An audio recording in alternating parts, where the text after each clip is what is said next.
December 7, 1941 USA pearl harbour ಮೇಲೆ ಒಂದು surprise air attack ಆಯಿತು. ಅದನ್ನು ಮಾಡಿಸಿದ್ದು ಜಪಾನ್. ಅದಕ್ಕೆ ರಿಟರ್ನ್ ಗಿಫ್ಟ್ನ ಥರ ನಾಗಾಸಕಿ ಮತ್ತು ಹಿರೋಶಿಮಾ ಮೇಲೆ ನ್ಯೂಕ್ಲಿಯರ್ ಬಾಂಬ್ ಹಾಕಿದ್ದು ಅಮೇರಿಕಾ. ಇದೆಲ್ಲ ಸೆಕೆಂಡ್ ವರ್ಲ್ಡ್ ವಾರ್ನ ಭಾಗವಾಗಿ ನಡೆದಿದ್ದು. ಅಂದು ಅಷ್ಟು ದ್ವೇಷಗಳಿಂದ ಯುದ್ಧಗಳೇ ಮಾಡಿಕೊಂಡ ದೇಶಗಳು ಸ್ವಲ್ಪ ವರ್ಷಗಳ ನಂತರದಲ್ಲೇ ಜಪಾನ್ ದೇಶ USA ಸಹಕಾರದಿಂದ ವರ್ಲ್ಡ್ನ ಲೀಡಿಂಗ್ ಎಕಾನಮಿಯಾಗಿ ನಿಂತುಕೊಳ್ತು. ಅಂತಹ ಮಾರಣ ಹೋಮದಿಂದ ಇಂತಹ ಮ್ಯಾಜಿಕ್ ಸೃಷ್ಟಿ ಮಾಡಲು ಕಾರಣ ಏನು? USA ಸಹಕಾರದಿಂದ ವಿಶ್ವದ ಟಾಪ್ 2 ದೇಶ ಆಗಿದ್ದೇ ಒಂದು ಇಂಟರೆಸ್ಟಿಂಗ್ ಡೆವಲಪ್ಮೆಂಟ್. ಈ ಮುಂಚೆ ಹೇಳಿದ ಯುದ್ಧ ಜೊತೆಗೆ ಯಾವಾಗಲೂ ಭೂಕಂಪ, ದ್ವೀಪ ರಾಷ್ಟ್ರ ಆಗಿರೋದಕ್ಕೆ ಸುನಾಮಿಯ ಭಯ. ಇನ್ನು ಭೂಮಿ ಸೇರಿ ಇತರ ಎಲ್ಲ ರಿಸೋರ್ಸ್ಗಳು ಈ ದೇಶಕ್ಕೆ ಕಮ್ಮಿಯೇ, ಒಂದನ್ನು ಬಿಟ್ಟು. ಅದೇ ಹೆಚ್ಚು ಕಷ್ಟಗಳನ್ನು ಅನುಭವಿಸಿದ ಜನ ತೋರಿಸಿದ ಅತಿವೇಗವಾದ ತಮ್ಮ ಜೀವನವನ್ನು ಬದಲಿಸಿಕೊಳ್ಳಬೇಕು ಅನ್ನೋ ರೆಸಿಲಿಯನ್ಸ್ ಮತ್ತು ಡಿಟರ್ಮಿನೇಷನ್. ವರ್ಲ್ಡ್ ವಾರ್ ಆದ ನಂತರ ಆ ಅವಶೇಷಗಳಿಂದ ಎದ್ದ ಜಪಾನ್ ತಾನು ಮೊದಲು ಮಾಡಿದ ಕೆಲಸವೇ ಎಕನಾಮಿಕ್ ರಿಫಾರ್ಮ್ಸ್. ಜಪಾನ್ನ ಗವರ್ನಮೆಂಟ್ ಅಮೇರಿಕದ ಸಪೋರ್ಟ್ನೊಂದಿಗೆ ಪಾಲಿಸಿಗಳ ರಿಫಾರ್ಮ್ಸ್ನ ಸೀರೀಸನ್ನೇ ಶುರು ಮಾಡಿತು. ಈ ರಿಫಾರ್ಮ್ಸ್ನ ಮೂಲಕ ಮುಖ್ಯವಾಗಿ ಎಕಾನಮಿಯ ಸ್ಟೆಬಿಲಿಟಿ, ಇಂಡಸ್ಟ್ರಿಯಲೈಸೇಷನ್ ಮತ್ತು ಎಕ್ಸ್ಪೋರ್ಟ್ ಮೇಲೆ ಫೋಕಸ್ ಇಡಲಾಯಿತು. ಈ ಸಮಯವನ್ನೇ ಜಪಾನೀಸ್ ಎಕನಾಮಿಕ್ ಮಿರಾಕಲ್ ಅಂತ ಕರೀತಾರೆ. ಇಂತಹ ನಿರ್ಧಾರಗಳೇ 1960ರ ಸಮಯದಲ್ಲಿ ಜಪಾನ್ನ ಎಕಾನಮಿಯ ವೇಗವಾಗಿ ಮತ್ತು ಪ್ರಪಂಚದ ಟಾಪ್ 2ನೇ ಎಕಾನಮಿಯಾಗಿ ಟ್ರಾನ್ಸ್ಫಾರ್ಮ್ ಆಗುವಂತೆ ಮಾಡಿದವು. ಇನ್ನು ಜಪಾನ್ನ ಗೌರ್ನಮೆಂಟ್ ಎಜುಕೇಷನ್ ಮೇಲೆ ಮಾಡಿದ ಹೆವಿ ಇನ್ವೆಸ್ಟ್ಮೆಂಟಿಂದ ಅಲ್ಲಿನ ಜನ ಹೈಲಿ ಸ್ಕಿಲ್ಡ್ ಲೇಬರ್ ಆಗಲು ಸಹಾಯವಾದರೆ, ಅಲ್ಲಿನ ಕಂಪನಿಗಳು ರಿಸರ್ಚ್ ಆ್ಯಂಡ್ ಡೆವಲಪ್ಮೆಂಟ್ ಮೇಲೆ ಮಾಡಿದ ಇನ್ವೆಸ್ಟ್ಮೆಂಟಿಂದ ಅದ್ಭುತವಾದ ಇನ್ನೋವೇಷನ್, ಕಾನ್ಸ್ಟೆಂಟಾಗಿ ಟೆಕ್ನಾಲಜಿ ಅಡ್ವಾನ್ಸ್ಮೆಂಟ್ ಮತ್ತು ಕ್ವಾಲಿಟಿ ಇಂಪ್ರೂವ್ಮೆಂಟ್ ಮೇಲೆ ಕೃಷಿ ಮಾಡಲು ಸಹಾಯ ಮಾಡಿತು. ಇದರ ಪರಿಣಾಮವಾಗಿ ಆ ದೇಶವು ಪ್ರಪಂಚದ ಟೆಕ್ನಾಲಜಿ ಲೀಡರ್ ಅನ್ನೋ ಹಾಗೆ ಆಯಿತು. ಇವೆರಡರ ನಂತರ ಜಪಾನ್ ಮಾಡಿದ ಇನ್ನೊಂದು ಮುಖ್ಯ ಕೆಲಸ ತನ್ನ ಇನ್ಫ್ರಾಸ್ಟ್ರಕ್ಚರ್ ಮೇಲೆ ಫೋಕಸ್ ಮಾಡಿದ್ದು. ಅದು ಭಾರಿ ರೈಲ್ವೆ ಟ್ರ್ಯಾಕ್, ರೋಡ್ ನೆಟ್ವರ್ಕ್, ಏರ್ಪೋರ್ಟ್ಗಳನ್ನು ಕಟ್ಟಲು ಇನ್ವೆಸ್ಟ್ ಮಾಡಿದ್ದು. ಇದರಿಂದ ದೇಶದ ಎಲ್ಲ ಭಾಗಗಳಿಂದ ಎಲ್ಲ ಭಾಗಗಳಿಗೆ ಕನೆಕ್ಷನ್ ಕೊಟ್ಟಂತಾಗಿ ದೇಶದ ಎಲ್ಲ ಕಡೆ ಗೂಡ್ಸ್ ಸಾಗಿಸಲು ಮತ್ತು ಜನ ಯಾವುದೇ ಕೆಲಸದ ಮೇಲೆ ಸುಲಭವಾಗಿ ಎಲ್ಲಿಂದ ಎಲ್ಲಿಗಾದರೂ ಹೋಗಬಹುದಾಯಿತು. ಇದು ತಮ್ಮ ದೇಶದ ಎಕಾನಮಿಗೆ ಒಳ್ಳೆ ಬೂಸ್ಟ್ ಕೊಟ್ಟಿದ್ದಷ್ಟೇ ಅಲ್ಲದೆ ಸಾಮಾನ್ಯ ಜನರ ಜೀವನವನ್ನು ಇಂಪ್ರೂವ್ ಮಾಡಲು ಹೆಲ್ಪ್ ಆಯಿತು. ಇನ್ನು ಜಪಾನ್ನ ಕಲ್ಚರ್ನ ಭಾಗವಾದ ಕೈಸನ್ ಅನ್ನೋ ಕಾನ್ಸೆಪ್ಟ್. ಈ ಕೈಸನ್ ಅಂದರೆ ನಿರಂತರ ಬದಲಾವಣೆ. ಈ ಕಾನ್ಸೆಪ್ಟ್ ಅಲ್ಲಿನ ಜನರಲ್ಲಿ ಆಳವಾಗಿ ಇಳಿದಿರುವುದು. ಈ ಕೈಸನ್ ಅನ್ನುವುದು ಎಷ್ಟು ಆಳವಾಗಿ ವ್ಯಾಪಿಸಿದೆ ಅಂದರೆ ಅದನ್ನು ಎಲ್ಲ ವಿಭಾಗಗಳಲ್ಲಿ ಉಪಯೋಗಿಸುತ್ತಾರೆ.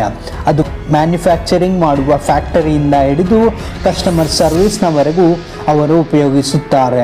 ಎಕ್ಸಲೆನ್ಸಿ ಸಾಧಿಸುವ ಬಗ್ಗೆ ಇರುವ ಕಮಿಟ್ಮೆಂಟ್ ಮತ್ತು ಪ್ರತಿ ಚಿಕ್ಕ ಡೀಟೇಲ್ನ ಬಗ್ಗೆ ಗಮನ ಕೊಡುವ ಜಪಾನ್ ಕಂಪನಿಗಳ ವಿಶೇಷತೆ ಹಲವು ಫೀಲ್ಡ್ಗಳಲ್ಲಿ ಅದ್ಭುತ ಕಾಂಪಿಟೇಷನ್ ಕೊಡಲು ಕೂಡ ಈ ಕೈಸನ್ ಸಹಾಯಕ. ಇನ್ನು ಇದೇ ಕಾನ್ಸೆಪ್ಟ್ನ ರೀತಿಯಲ್ಲೇ ಜಪಾನಿಯರು ಫಾಲೋ ಮಾಡುವ ಇನ್ನೊಂದು ಕಾನ್ಸೆಪ್ಟ್ ಮೊನೊಜುಕುರಿ.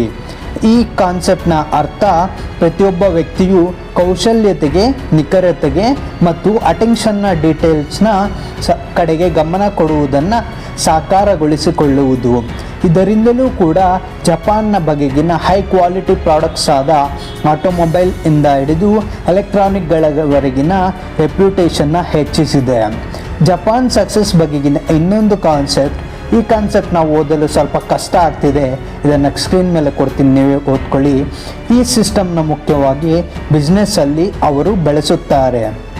ಇದರ ಅರ್ಥ ಒಂದು ಕಂಪನಿಯು ಇನ್ನೊಂದು ಕಂಪನಿಯ ಪ್ರಾಡಕ್ಟ್ಗಳ ಮೇಲೆ ಡಿಪೆಂಡ್ ಆಗುವುದು. ಅದೆಷ್ಟೇ ದೊಡ್ಡ ಕಂಪನಿಯಾಗಿ ಬೆಳೆಯಲಿ ಅದು ಈ ಇನ್ನೊಂದು ಕಂಪನಿಯ ಮೇಲೆಯೇ ಡಿಪೆಂಡ್ ಆಗಿರುತ್ತದೆ. ಎಕ್ಸಾಂಪಲ್, ಟೊಯೋಟಾ ಅನ್ನುವುದು ಒಂದು ಮುಖ್ಯ ಅಥವಾ ಕೋರ್ ಕಂಪನಿ ಅಂತ ಅಂದ್ಕೊಳ್ಳಿ. ಇದು ಕಾರ್ಗಳನ್ನು ತಯಾರಿಸುತ್ತದೆ. ಆದರೆ ಇದು ಇತರ ಅಫಿಲಿಯೇಟೆಡ್ ಕಂಪನಿಗಳಾದ ಡೆನ್ಸೋ, ಐಸಿನ್ ಈ ಕಂಪನಿಗಳ ಮೇಲೆ ಆಟೋ ಪಾರ್ಟ್ಸ್ಗಳಿಗಾಗಿ ಡಿಪೆಂಡ್ ಆಗಿದ್ದರೆ ಟೊಯೋಟಾ ಟುಶು ಕಾರ್ಪೊರೇಷನ್ನ ಮೂಲಕ ಅದು ತನ್ನ ಟ್ರೇಡಿಂಗ್ ಮತ್ತು ಇನ್ವೆಸ್ಟ್ಮೆಂಟ್ಗಾಗಿ ಡಿಪೆಂಡ್ ಆಗಿರುತ್ತದೆ. ಹೀಗೆ ಟೊಯೋಟಾ ಡಿಪೆಂಡ್ ಆಗಿರುವ ಇತರ ಕಂಪನಿಗಳಲ್ಲಿ ತುಂಬ ದೊಡ್ಡದಿದೆ.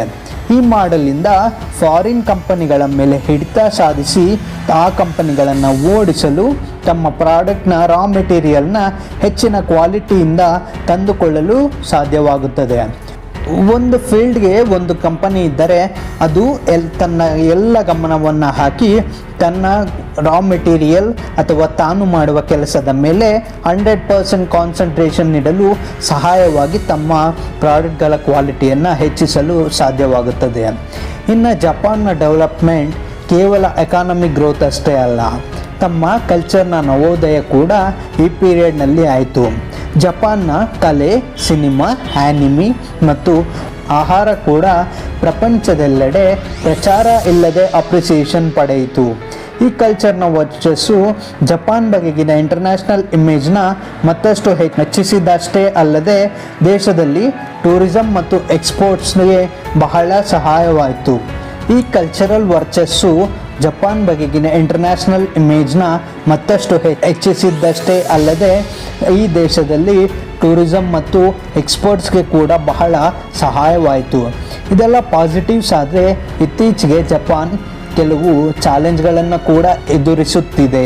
ಅವು ತಮ್ಮ ದೇಶದಲ್ಲಿ ಹೆಚ್ಚು ವಯಸ್ಸಾದ ಜನತೆಯದ್ದು ಒಂದು ಚಾಲೆಂಜ್ ಆದರೆ ಇತರ ಎಮರ್ಜಿಂಗ್ ಎಕಾನಮಿಗಳಿಂದ ಬರುತ್ತಿರುವ ಕಾಂಪಿಟೇಷನ್ ಇನ್ನೊಂದು. ಆದಾಗ್ಯೂ ಈ ದೇಶ ಅದಕ್ಕೂ ಹೊಂದಿಕೊಂಡು ಇನ್ನೋವೇಟಿವ್ ಸೊಲ್ಯೂಷನ್ಗಳನ್ನು ಹುಡುಕುತ್ತಿದೆ. ರಿನ್ಯೂವಬಲ್ ಎನರ್ಜಿ, ರೋಬೋಟಿಕ್ಸ್ ಮತ್ತು ಆರ್ಟಿಫಿಷಿಯಲ್ ಇಂಟೆಲಿಜೆನ್ಸ್ನ ಮೇಲೆ ಜಪಾನ್ ಮಾಡುತ್ತಿರುವ ಇನ್ವೆಸ್ಟ್ಮೆಂಟ್ನ ನೋಡಿದ್ರೆ ಸಾಕು. ಜಪಾನ್ನ ಟೆಕ್ನಾಲಜಿಕಲ್ ಅಡ್ವಾನ್ಸ್ಮೆಂಟಲ್ಲಿ ಮುಂದಾಳಾಗಿ ಇರಬೇಕೆಂಬ ಕಮಿಟ್ಮೆಂಟ್ ಎದ್ದು ಕಾಣಿಸುತ್ತದೆ. ಇದೆಲ್ಲ ಇದ್ರೂ ಸರಿ, 1990ಸಲ್ಲಿ ತುಂಬ ಸಕ್ಸಸ್ ಕಂಡ ಜಪಾನ್ ಇಂದು ಸ್ಟಕ್ ಆಗಿದೆ ಅಂತ ಹಲವರು ಅಭಿಪ್ರಾಯ ಪಡುತ್ತಾರೆ. 1980ಸಲ್ಲೇ USA ಹೆಚ್ಚಿನ ಸ್ಯಾಲರಿ ಪಡೆಯುತ್ತಿದ್ದ ಈ ಜನ ಇಂದು ಬ್ರಿಟನ್ಗಿಂತ ಕಡಿಮೆ ಸ್ಯಾಲರಿ ಪಡೆಯುತ್ತಿದ್ದಾರೆ. ಚೈನಾ ಜಪಾನ್ನ ದಾಟಿ ಮುನ್ನುಗ್ಗುತ್ತಿದೆ. ಭಾರತ ಕೂಡ ಹಾಗೆ ಮುನ್ನುಗ್ಗಲು ಟಾರ್ಗೆಟ್ ಇಟ್ಟುಕೊಂಡಿದೆ. ಇವೆಲ್ಲ ನೋಡಿದ ಮೇಲೆ ಜಪಾನ್ ನಿಜವಾಗ್ಲೂ ಸ್ಟಕ್ ಆಗಿದೆ ಇಲ್ವೋ ನೀವೇ ಹೇಳಿ. ಈ ಕೆಳಗೆ ಈಗಲೇ ಕಮೆಂಟ್ ಮಾಡಿ. ಧನ್ಯವಾದಗಳು.